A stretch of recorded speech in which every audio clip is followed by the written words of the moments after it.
आज की हमारी कहानी का नाम है दोष। बेटा, देख ले तेरी बीवी को, कितनी जुबान चलाती है मेरे सामने। शोभित के घर में घुसते ही उसकी माँ निर्मला जी रोनी सूरत बनाकर शोभित से बोली। सास की बात सुनकर शोभित की पत्नी सुप्रिया भी चुप नहीं रह सकी और बोल पड़ी, सारा दिन मेरे पीछे पड़ी रहती हैं। घर में घुसते ही रोज की तरह सास बहू की चिक चिक सुनकर शोभित भी खींच गया। माँ, हर रोज की बही चीजें तंग आ गया हूँ आप दोनों से। अब आपकी सुनूं या इसकी? आपको इस उम्र में और क्या चाहिए? चैन से रोटी खाओ और भगवान का नाम लो। शोभित के मुंह से आज ये शब्द निकल ही गए। शोभित तो ये बोलकर अपने कमरे में चला गया, लेकिन बेटे के मुंह से निकले ये शब्द निर्मला जी के कलेजे में तीर की भांति चुभ गए। निर्मला जी शुरू से ही जुबान और स्वभाव की तेज थीं। हमेशा अपने तरीके से घर के सदस्यों को चलाने की कोशिश करती, लेकिन सास की इस आदत से बहू परेशान हो गई थी और सास को जवाब देते नहीं हिचकती थी, और यही बात उन्हें बर्दाश्त नहीं हो रही थी। शोभित भी उनकी इस आदत से परेशान हो गया था, इसलिए हमेशा उनका पक्ष नहीं लेता था। बेटे की बात निर्मला जी के जहन में गूंज रही थी।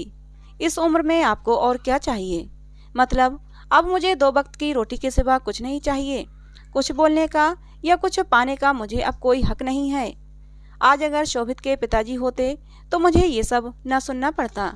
विचारों के उथल पुथल में उन्हें आज वो 2 वक्त की रोटी भी नहीं भा रही थी। कुछ ही दिनों बाद उनकी ननद का आना हुआ। जिस ननद को देखकर वो पहले हमेशा मुंह बनाती थीं, आज उसी ननद को देखकर उनकी आंखें नम हो गईं। आज बड़ी आत्मीयता से निर्मला जी अपनी ननद से मिली और अपनी ननद को अपना दुखड़ा सुनाने लगीं। देखो ना जीजी, शोभित कितना बदल गया है। मुझसे कहता है कि बस 2 वक्त की रोटी खाओ और भगवान का नाम लो। कैसी दिन के लिए उसे पाल पोस कर बड़ा किया था। अच्छा भाभी, वैसे बोल तो वो ठीक ही रहा है।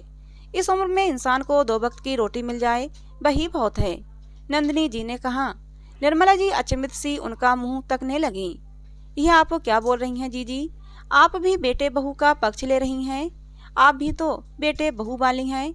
अगर वो आपको ऐसा बोलेंगे तो क्या आपको अच्छा लगेगा? क्यों भाभी, भूल गई जब पिताजी के गुजरने के बाद माँ ने एक बार सहेलियों के साथ तीर्थ यात्रा पर जाने के लिए कहा था? उस वक्त तो तुमने कितना बखेड़ा किया था। घर का माहौल ठीक हर करने के लिए मैंने भी माँ को जाने से मना कर दिया था। छोटी छोटी जरूरतों के लिए भी माँ भैया और तुमसे बोलते हुए डरती थीं। अपनी हर इच्छाओं और जरूरतों को उन्होंने दबा लिया था।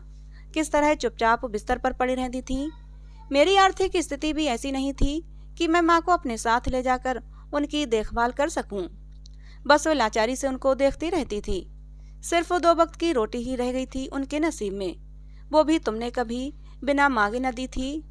उस वक्त तो तुम भी बहुत खुश हुई थी कि चलो घर पर मेरा एकाधिकार हो गया। अब अपनी बहू को दोष क्यों दे रही हो?